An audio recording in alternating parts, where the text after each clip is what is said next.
Hello दोस्तों, सन 1492 Christopher Columbus दुनिया की खोज कर रहे थे। इनका जहाज़ अटलांटिक ओशन में गया और यहाँ पे अचानक कंपास काम करना बंद कर गया। जब उन्होंने आसमान की तरफ देखा तो वहाँ पे एक रोशनी जल रही थी और कभी गायब हो जा रही थी। फिर अचानक से वो रोशनी जो है वो आकर के समुद्र में गिर गई और यहाँ से शुरू होती है अजीबोगरीब होने वाली घटनाएं। फिर बात है 1881 की।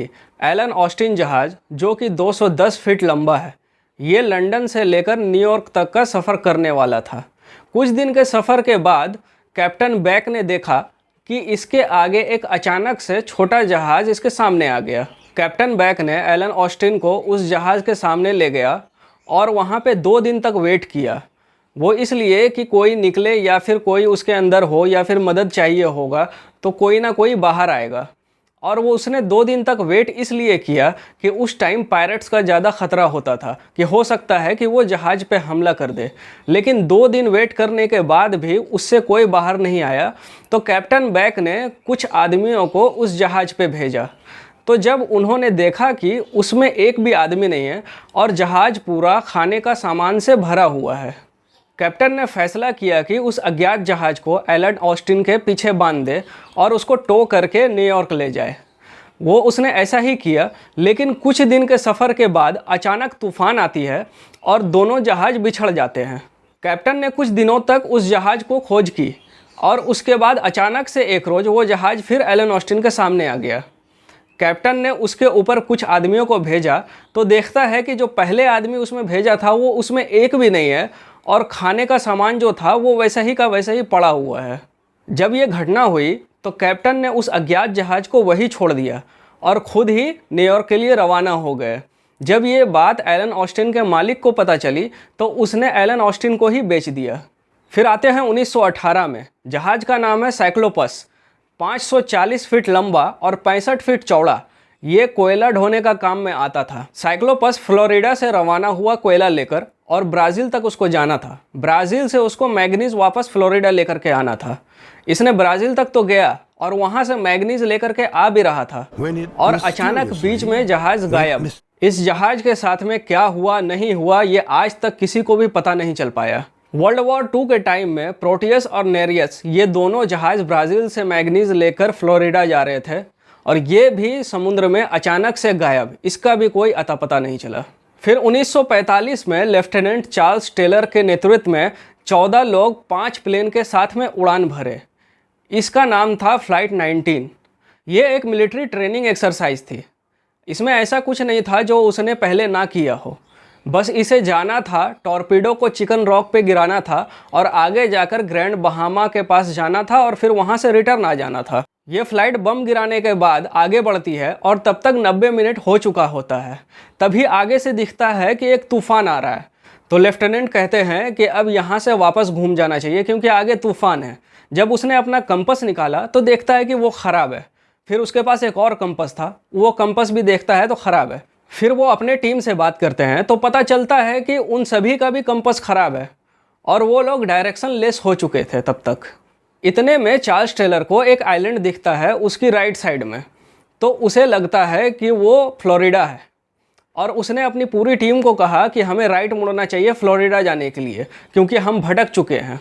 लेकिन असल में वो फ्लोरिडा नहीं था क्योंकि फ्लोरिडा उसके लेफ्ट में था। फ्लाइट 19 के रेडियो से लास्ट वर्ड ये सुनने को मिलता है कि हमें नहीं पता हम कहाँ हैं, सब कुछ गलत हो गया है, पानी हरा है, हमें कुछ भी समझ में नहीं आ रहा है, समुद्र वैसा नहीं दिखता जैसा कि होना चाहिए, हमें नहीं पता कि हम किस दिशा में हैं और वेस्ट कहाँ है, हमें अपने अड्डे से 225 मील उत्तर पूर्व होना चाहिए लेकिन ऐसा लगता है कि, और आवाज़ आनी बंद हो गई और उसके बाद ये जहाज़ भी गायब। ये हादसा होने के बाद 13 आदमी के साथ में फ़्लाइट मैरिनर निकलता है फ़्लाइट 19 को खोजने के लिए, लेकिन फिर ये भी जहाज़ गायब हो जाता है और इसका भी कोई पता नहीं चलता। ये जितना भी हादसा हुआ ये सब एक ही जगह पे हुआ है और इसका नाम है बरमूडा ट्रायंगल।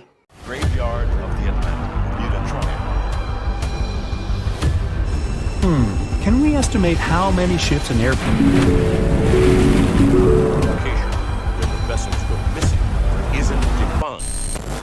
फ्लोरिडा से लेकर प्यूर्टो रिको तक और प्यूर्टो रिको से लेकर बरमूडा तक के एरिया को बरमूडा ट्रायंगल कहते हैं। ये 5 लाख स्क्वायर किलोमीटर से भी बड़ा एरिया में फैला हुआ है।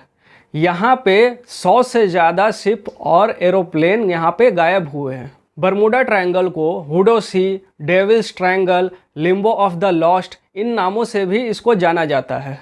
1964 में विंसेंट गडीज, जो कि आर्गोसी नाम की मैगजीन निकाली थी, और उसमें इसने पहली बार इस जगह को बरमूडा ट्रायंगल नाम दिया था, और तब से लेकर अभी तक इसको बरमूडा ट्रायंगल ही कहा जाता है। आने वाले सालों में इस जगह के नाम पे बहुत सारे बुक पब्लिश हुए, बहुत सारी मूवीज़ भी बनी और अपना अपना नज़रिया इनके थ्रू पेश किया गया।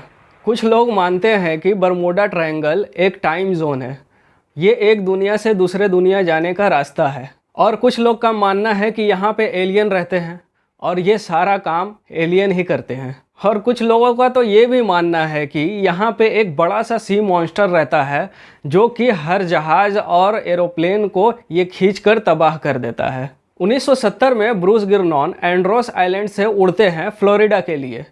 ये रास्ता 250 मील का है और 90 मिनट में सफ़र करने वाले थे, और जब इनका प्लेन 10,000 फीट तक पहुंचा तो वहां अचानक से बहुत बड़े काला बादल आ चुका था, और इनके पास और कोई ऑप्शन नहीं था कि उनके अंदर ही जाकर इसको बाहर निकलना था। जब इन्होंने उस काले बादल के अंदर गया तो फिर इनका कंपास काम करना बंद कर दिया, और इधर फ्लोरिडा एटीएस के रडार से भी ये प्लेन गायब हो गया। ब्रूस को ऐसा फील हुआ कि बादल के अंदर उसकी स्पीड और ज़्यादा बढ़ गई है, लेकिन जैसे तैसे करके इन्होंने इस बादल को पार किया और उसके बाद ये बाहर आ गए।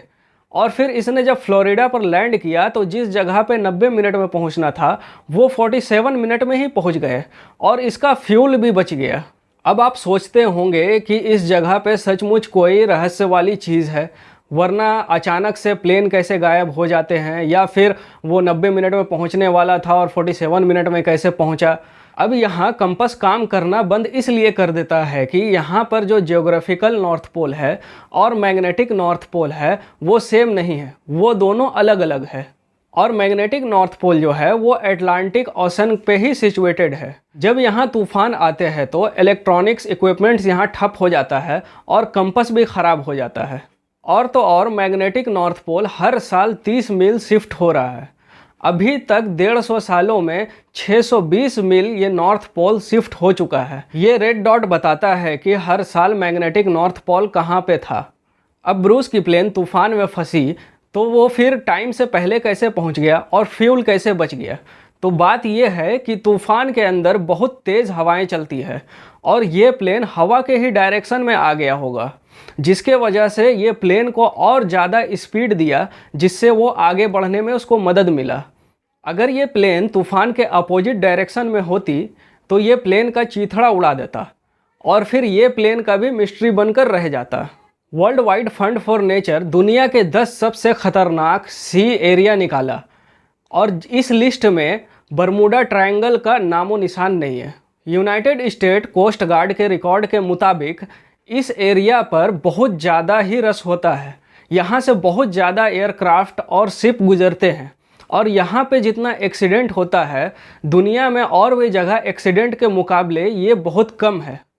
इस एरिया में गायब हुई शिप की और प्लेन की बहुत सारी कहानियाँ हैं। ये कहानियाँ उनसे कम नहीं है जो आपके लाइफ में भी होती है। आपने नोटिस किया होगा कि कहीं दूर कोई इंसिडेंट होता है और जब आप तक वो बात पहुंचती है तो वो एक मूवी की तरह हो जाती है, जिसमें एक्शन होता है, थ्रिल होता है, रोमांच होता है और हर तरह का मसाला मौजूद होता है। यहाँ पर भी सेम ही कहानी है। जब भी कोई इस मिस्ट्री के सोर्स तक जाने का कोशिश करता है तो ये कहानी अजीब ही तरह से लुप्त हो जाती है या फिर कुछ भी इसके बारे में पता नहीं चलता है और ना ही कोई ठोस सबूत मिलता है जिससे कि ये साबित हो सके कि ये कहानी सच थी या फिर जो भी घटना हुई वो सब सच थी। इस एरिया में शिप और प्लेन डूबने का बहुत सारा कारण है। अब अटलांटिक ओशन में 8000 मीटर से भी ज़्यादा गहरा है। मतलब कि अगर कोई प्लेन या शिप डूबता है तो इतना ज़्यादा नीचे जाकर मलबा खोजना बहुत ही मुश्किल टास्क है। मतलब कि हमारा हिमालय का जितना चोटी ऊंचा है उतना ही ये गहरा है। बरमूडा ट्रायंगल के एरिया के नीचे बहुत सारा ज्वालामुखी है और उस ज्वालामुखी से मीथेन गैस निकलती है। अगर पानी में नमक ज़्यादा है तो ये पानी की डेंसिटी को बढ़ा देता है और इसमें इंसान या कोई भी चीज़ इस पे आसानी से फ्लोट करता है। लेकिन अगर पानी में मीथेन का बबल अगर निकले तो ये पानी की डेंसिटी को घटा देता है और कोई भी चीज़ इसमें आसानी से डूब सकती है। अब अगर यही मीथेन का बबल निकले और इस जगह पर से शिप गुजरेगी तो उसको अचानक से ये डुबा देगा और इसको संभलने का भी मौका नहीं मिलेगा। ऑस्ट्रेलिया के एक लैब में ये प्रूव भी किया गया था कि एक जार में पानी लिया और उसके ऊपर शिप रखा गया और नीचे से मीथेन गैस छोड़ा गया, जिसके वजह से पानी की डेंसिटी कम हुई और वो शिप डूब गई। टाइफून, साइक्लोन, हरिकेन, ये तीनों नाम समुद्री तूफान के ही है और ज़्यादातर तूफान इसी एरिया से होकर गुजरते हैं। इस एरिया में हेक्सागोनल बादल बनते हैं जो कि बहुत ही तेज़ हवा ऐसे बादल को पैदा करती है और इस बादल में और इस हवा में इतना ज़्यादा ताकत होता है कि इसके सामने जो भी आए उसको ये ख़त्म कर देता है। और ये हवा जब समुद्र से टकराती है तो ये एक बॉम्ब ब्लास्ट के जैसा होता है, ये सुनामी के जैसा ही लहर उठाती है। मतलब कि इसके ऊपर और नीचे अगर कहीं भी कोई फंसा तो उसको ये तबाह बर्बाद कर देगा। और साइक्लोपस जो गायब हुआ था उसमें मैग्नीज हद से ज़्यादा ही लोड कर दिया गया था, मतलब कि वो ओवरलोडेड था और सारा लोड जो है बीच में था, जो कि साइक्लोपस का एक कमज़ोर हिस्सा भी था जो इसको डुबाने में मदद किया। और वर्ल्ड वॉर 2 के टाइम प्रोटियस और नेरियस जो डूबा था उसमें भी मैग्नीज ओवरलोडेड था, जिसके वजह से वो भी डूब गया। और कोलंबस जो रोशनी देखी थी वो आज के साइंटिस्ट कहते हैं कि वो उस टाइम में मिटियोर हो सकता है। और फ्लाइट 19 के कमांडर चार्ल्स टेलर ने जो कहा था कि समुद्र हरा दिख रहा है, तो आप इस मैप में देखिए कि फ्लोरिडा के बगल में पानी जो है वो अलग कलर है और थोड़ी दूर में अलग कलर है। तो ये पैनिक के वजह से उनको थोड़ी बहुत गलती हो सकती है कि पानी का कलर अलग दिखने में। तो आपको ये जानकारी कैसी लगी हमें कमेंट सेक्शन में ज़रूर बताएं। तब तक के लिए जय हिंद।